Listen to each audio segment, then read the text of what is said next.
young women and girls in my country, if I flash back, how I grew up, it's really tough. The environment in which you are born, the parents you have is very important. That's why for me, I am very keen and really advocate for education. Because what saved me is like, my parents, even if they had a little education, but they had something. Because I remember the day of my birth, because it's a long story. I remember my father and mother telling me my father had to ride a bicycle and my mother had to put a lamp so that they can see the path, because they are determined that I'm born in a hospital. They had to cross a forest, which had, a lion. That lion had eaten, animals. So it was real danger. And my mother, you're a woman and you're pregnant and you're seated, on a bicycle. So eventually they made it to hospital, and the first person, to come was my aunt, my father's sister, and her mission was to come and see the sex of the baby. And when she opened and saw that I was a girl, she just made an exclamation. And in my language, it is like, apesenini bobo, meaning this is yet another girl. So for her, that was really disappointment. And she sent the message definitely to the village. My mother had given birth to another girl. So girls are regarded as useless.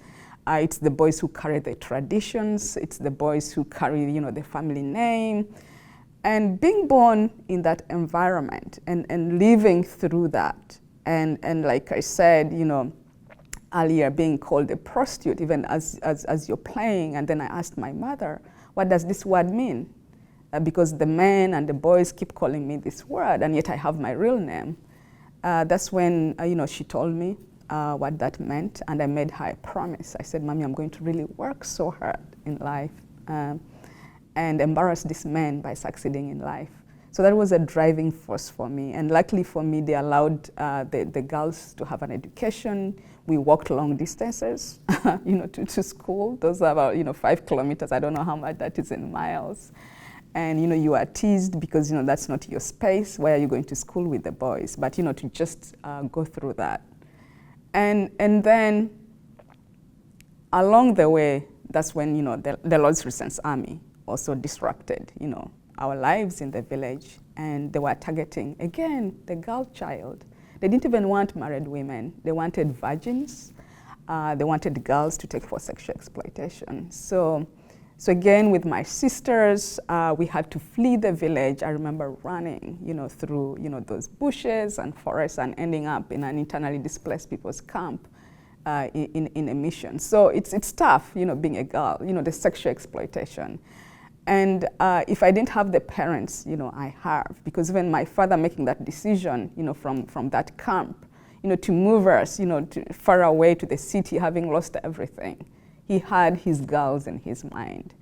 And, to really drum it into us that, we are not useless, we can amount to something, really motivated me to get an education. So, it's tough.